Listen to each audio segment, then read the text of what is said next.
दरवाजा खोलते ही मुबशिर साहब के हाथ में बड़े बड़े शॉपर देख वो खुशी से उछल पड़ी, समझ तो गई थी वो कुछ तो जरूर लाए हैं रस्ते। बाबा कह दे इसमें खाने का सामान है। बाबा खुशबू तो बहुत टेस्टी आ रही है, क्या है बताए ना। हाँ मेरी गड़िया रोकिया बेगम ने दिया है। खानैन के पोते के आने की खुशी में बहुत पकवान बना लिए थे। उन्होंने वहाँ खाने वाले तो दो फर्द हैं, तभी उन्होंने कहा थोड़ा बहुत मैं भी ले जाऊं घर, वरना जा ही जाएगा। घर में दाखिल होते वो साथ साथ बता रहे थे, ये तो बहुत अच्छा हो गया बाबा, क्योंकि रमी के कद्दू खा खा कर मैं ही कद्दू बनने वाली थी। अब तो ये कौरमा बिरयानी खाऊंगी। हाय मजा ही आ जाना है। उनके हाथों से शापर पकड़ वो जूलिया को मुंह चढ़ाने लगी। हाँ हाँ हाँ हाँ बेटा, अपने बाबा को भी खिला दो थोड़ा। असली बातें हमेशा मुबशिर साहब की खुशी की वजह बनते। हाँ ना बाबा, हम दोनों खाएंगे। अनी और जूलिया ने तो कद्दू खाकर अपना पेट भर लिया है। क्यों बस, जब ये चूहिया सी होते हुए भी इतना खा सकती है तो हम क्यों न खाएं। फौरन ही जूलिया बोल पड़ी, तोबा है, हर कोई मेरे खाने पीने को ही नजर लगाता रहता है, जैसे पता नहीं कितना खा जाती हूँ मैं, बल्कि मुझसे ज्यादा तो एक चिड़िया खा देती होगी। मुंह बनाए वो अपना ही रोना लिए बैठ गई। अच्छा बेटा बस करो, खाना ठंडा हो रहा है, जाओ पलिट में निकाल कर दे रहा हूं। जी बाबा अभी गई। तेजी से वो किचन में घुस गई, तभी कुछ देर में बर्तन में खाना डाल वो अपने बाबा के साथ एक ही चारपाई पर बैठी थी। खाना खाते वक्त भी बार बार बोले ही जा रही थी। वो आदत से मजबूर जो थी, काश ऐसा खाना रोज नसीब हो जाए, कितना लजीज है। आंखें बंद कर वो उस खाने की तारीफ दिल की गहराइयों से कर रही थी। इस वक्त जूलिया को वो जहर लगी, क्योंकि खुद जो नहीं खा रही थी। वो भूख आयरा रोकिया बेगम के हाथ तो रोज ऐसा ही खाना बनता है। समझी एक मरतबा मिल किया गया तुम्हें ये खाना खुशी से पागल है, वो छेदी तीन जा रही हो। उसे ही घोरती नवाले दन रही जूलिया ने आफत कह ही दिया, कोई नहीं, जब मैं भी किसी अमीर से शादी करूंगी तब मेरे घर भी ऐसे ही खाने बना करेंगे। फिर कभी कभी जब बच जाया करेगा वो खाना तब तुम्हारी झोपड़ी भिजवा दिया करूंगी, तुम खा लेना। वो कहाँ चुप रहने वाली थी। ईद का जवाब पत्थर से दिया इसने। हमी देखे क्या कह रही है। आयरा मत कह ऐसे अपनी बहन को, बल्कि तुझे तो दा करनी चाहिए। तेरी बहन पूरी उम्र खुश रही है, यहाँ तो उसे झोपड़ी में रहने की बदला दे रही है। नजमा बेगम ने फौरन ही उसे टोका, अफफ तोबा है, अमीर मैंने कब बदला दी, वो क्या है। ना जूलिया आपकी की सोच ही गरीबों वाली है, इसलिए बोला मैंने इंसान को अपनी सोच तो कम अज कम अच्छी रखनी चाहिए। जैसे कि मेरी, मगर जूलिया आपकी की सोच बहुत छोटी है। देखा ना आपने, कपड़े फट जाए तो प्यून लगाकर पहन लेती है, बालों पर शैम्पू की जगह साबुन लगाती है। हाँ तो बेचारी बचत करती है, वो तुम्हारी तरह थोड़ी रोज ही बालों पर शैम्पू लगाए। वो मुसलसल जूलिया का साथ दे रही थी। इसीलिए तो मेरे बाल कितने हसीन है। वह जूलिया आप ही के देख बिल्कुल घुमसदा। कितनी लड़ाई करती हो तुम मुझसे, तुम्हारा शोहर कैसे गुजारा करेगा तुम्हारे साथ। जूलिया ने भी अपने दिफा में बोलना शुरू कर दिया, बहुत खुश नसीब होगा वो शख्स जो मेरा शोहर होगा, मेरा शहजादा, सोरी मेरा अमीर शहजादा, इंशाअल्लाह। असफी मासूमियत और ख्वाहिश को देख मुबशिर साहब जेर लब बोलते उसके सर पर प्यार से हाथ फेर उठ खड़े हुए। तब आयरा भी अपना खाना मुकम्मल कर चहलकदमी करने की खातिर छत पर जा पहुंचे। तेरिफ लेते शहदीन, आयरा आज तो सच में तुमने ज्यादा ही खा लिया, लेकिन अगर मैं छोड़ देती तो सुबह तक बचना ही नहीं था। कौन सी ये तेरी फैमिली बहुत अच्छी है, तेरे हक में जो ये सोच कर के बेचारी में इतनी दबली सी हूं तो अच्छी अच्छी चीजें मेरे लिए छोड़ दिया करे। कभी कभी तो मुझे ऐसे लगता है मैं रंगी की और जूलिया आपी की सोतीली हूँ। बाबा उन्हें बाहर से उठाकर ले आ देते। छेदी है सही। इधर से उधर चक्कर काटती वो अपनी ही सोचों में गुम थी कि तभी उसके चेहरे पर लाइट की रोशनी पड़ी, जैसे कोई उसे इशारा देकर अपनी तरफ मुतवज्जा करने की कोशिश कर रहा हो। इतनी किसकी हिम्मत जो मुझे ऐसे गंदे गंदे इशारे दे रहा है। रुको, तुम अभी पूछती हो। वैसे से वो इधर उधर देखने लगी। सामने छत पर एक लड़का खड़ा उसे दिखाई दिया, जो हाथ उठा उसे इशारा कर रहा था। क्या? बुलंद आवाज वो चेफी। कुछ नहीं, मुझे नींद नहीं आ रही थी और तुम भी शायद इसी वजह से यहाँ फिर रही हो, क्यों ना बातें कर ली जाए। बेशर्मी का मुजाहिरा करता वो बकीसी दिखाने लगा। मैं क्या तुम्हें कोई बुजुर्ग दादी दिखाई दे रही हूँ जो तुम्हें नींद नहीं आ रही तब लोरी सुनाकर सदा दोनगी। नींद नहीं आ रही तो जाओ और 10-12 नींद की गोली और निगल वो, बहुत सुकून की पूरी उम्र के लिए नींद जीन पनिफ लेते छेदी जी। हाँ हाँ कितनी फनी हो तुम। वो लड़का पागलों की तरह हंसने लगा, जैसे उसका और आयरा का कोई मजाक चल रहा हो। क्या हाँ मैं सीरियस हूँ। आयरा मजाक भी उनके साथ करती है जिनके साथ इसका अपना कोई ताल्लुक हो। हाँ तो यार हम दोनों भी तो पड़ोसी रहे, मजबूरन पड़ोसी पर जब मेरी शादी होगी अपने आलीशान महल के आसपास पड़ोसी भी अपने पसंद के रखूंगी। इसकी लाउड आवाज सुन जूलिया भागती हुई छत पर आ गया। फिर से तेरी किससे लड़ाई होगा?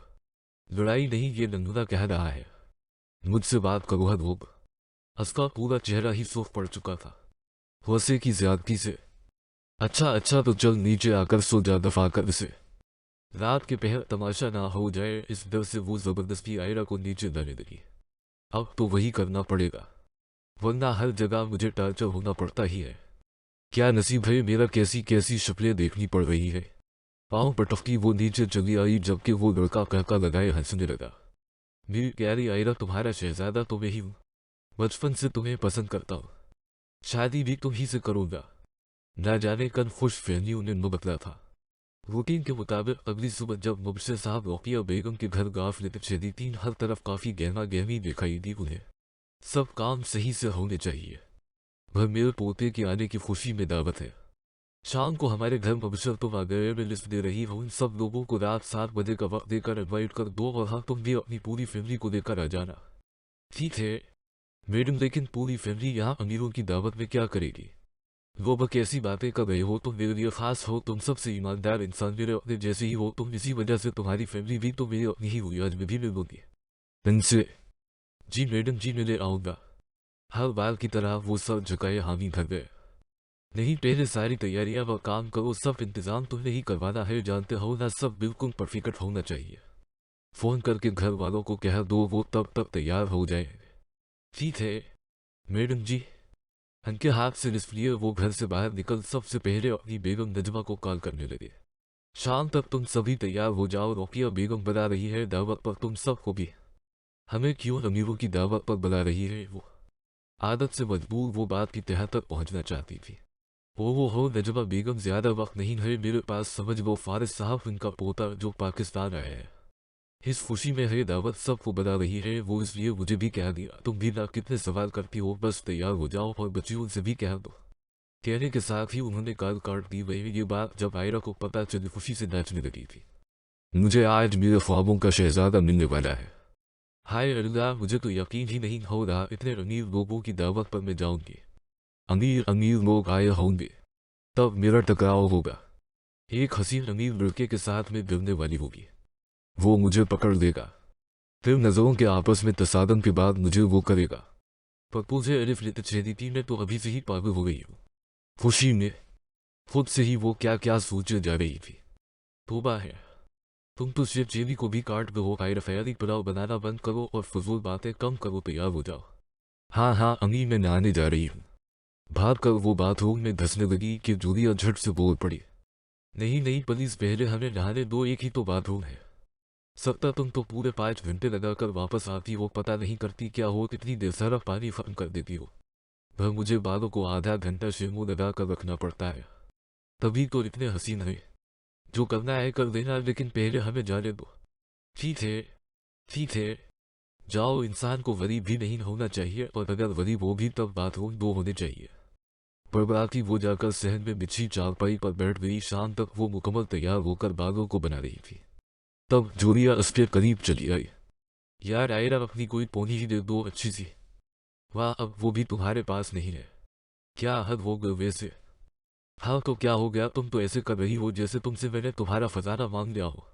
मेरे लिए मेरी हर चीज खजाना ही है, और ये लो।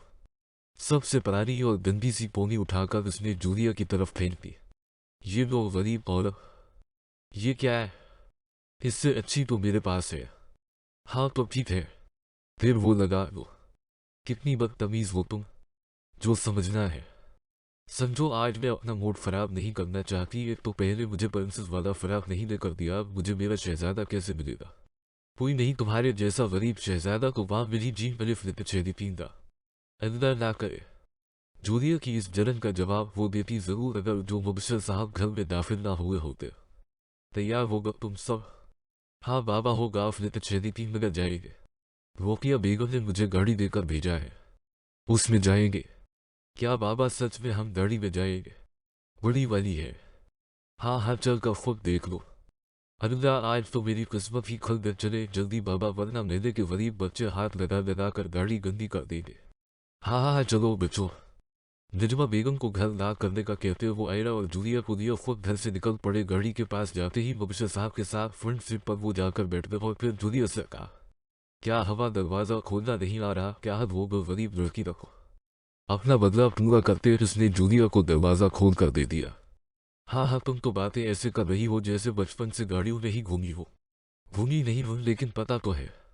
लड़ाई बंद करो और चलो। जूलिया के साथ निजमा बेगम भी बैक सीट पर बैठती बोली, हाँ बाबा प्लीज चले।